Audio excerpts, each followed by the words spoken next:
Hai guys, jumpa lagi dengan saya Erni Presti Utami di acara Kupas Tuntas Sampai Bundas. Seperti biasa, kita ketemu di channel 5 dan ditemani oleh Bapak Soekarno Altro yang malam hari ini akan mengupas tentang politik is war. Mas Karno, ketemu lagi. Kita akan sehat ya Mas ya, mudah-mudahan tetap sehat. Sehat Iya. Kita akan ngobrol soal ini Mas, politik is war. Oh gitu ya. Iya. Boleh ya berbagi ilmunya ya. Oh iya boleh. Ini kan gini Mas, politik is war. Yang saya tahu itu perang itu adalah ranahnya TNI Mas. Gimana Mas? Betul. Dikatakan politik is war. Politik itu adalah perang. Perangnya politisi dengan perangnya TNI itu beda. Kalau TNI perangnya itu adalah dalam rangka merebut teritorial dan seluruh aset yang ada di wilayah teritori tersebut. Itu TNI. Dan perangnya adalah perang fisik. Iya.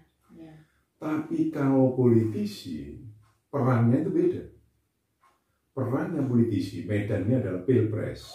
Sama-sama merebut kekuasaan. Betul. Ranahnya adalah pilkada. Ranahnya adalah pemilihan legislatif. Itu perangnya para politisi.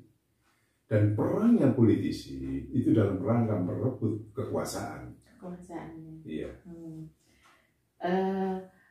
Menurut Mas Karno, kekuasaan yang seperti apa yang apa ini yang membuat para politik itu sampai ini bisa dikatakan politik adalah perang itu Mas? Jadi ini Mbak, Surongji itu istri dari Mao Zedong itu mengatakan Mbak, bahwa di dunia itu seks itu nikmat kan?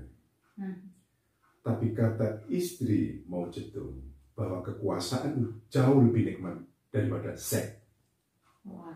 Makanya kalau orang itu sudah pernah merasakan kekuasaan, apakah orang itu pernah jadi anggota DPRD, pernah jadi wali kota, apalagi pernah menjadi presiden, tentu orang itu sudah tidak mau meninggalkan kekuasaan itu.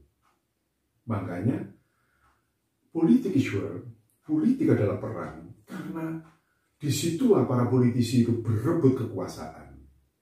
Dan di dalam teori Antonio Machiavellis dikatakan bahwa untuk merebut kekuasaan itu menghalalkan segala cara, apakah itu dengan money politik, apakah itu dengan black campaign, apakah itu dengan berita-berita hoax, apakah itu dengan fitnah.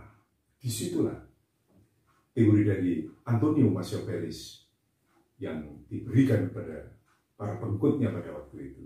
Jadi dalam dunia politik itu tidak mengenal yang namanya norma dan etika. Tidak ada etika. Kecuali di masjid. Di sana ada etika. Tidak peduli presiden atau bupati kalau datangnya terlambat ke masjid Jumatan di belakang. Di belakang. Iya, karena di depan sudah ditempati para tukang becak biasanya.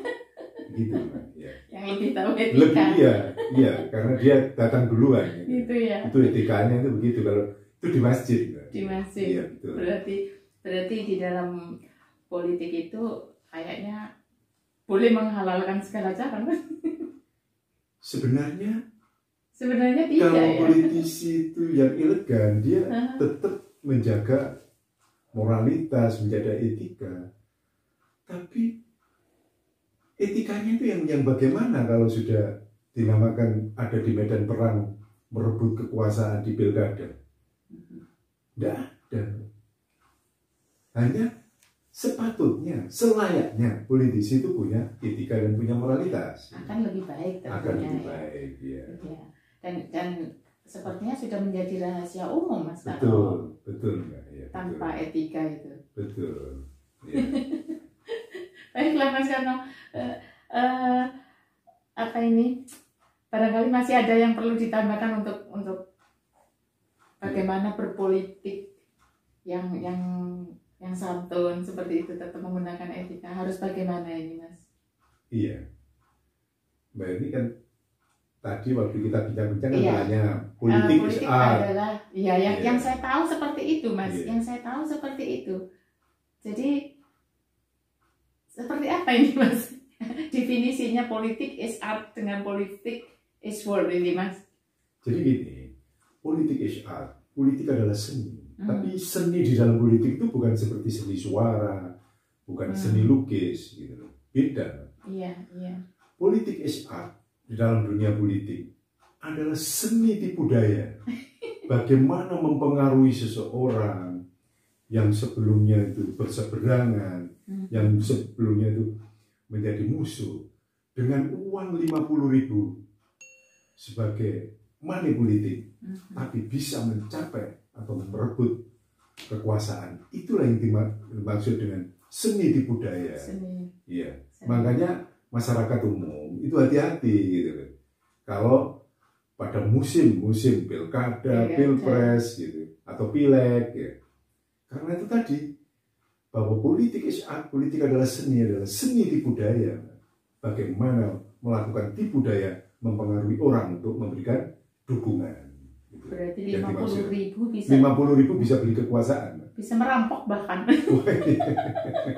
Lebih sering merampok nih, Mas. Betul. Iya. Betul.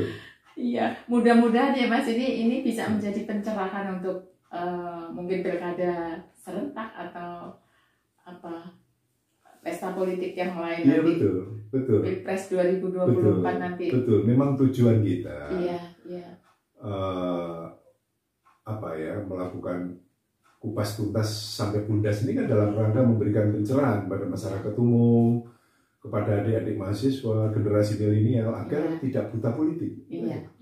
Agar tidak kena tipu daya tadi. Itu tipu daya. Kupas tuntas sampai bundas bukan berarti bundas itu kalau dalam bahasa Jawa kan carut marut itu ya, Mas, yang sampai berdarah-darah. Tapi ini enggak, mengupas sampai habis lah. Iya. Apa itu politik, apa itu. Ya tetap kita pada brand bahwa kita melakukan kupas tuntas itu tetap pada analistik, ilmiah dan komprehensif, menyeluruh itu. Sampai bundas itu artinya menyeluruh. Komprehensif. Itu yang dimaksud. Baiklah, Mas Karno, terima kasih atas pencerahannya. Nanti ketemu lagi. Terima kasih.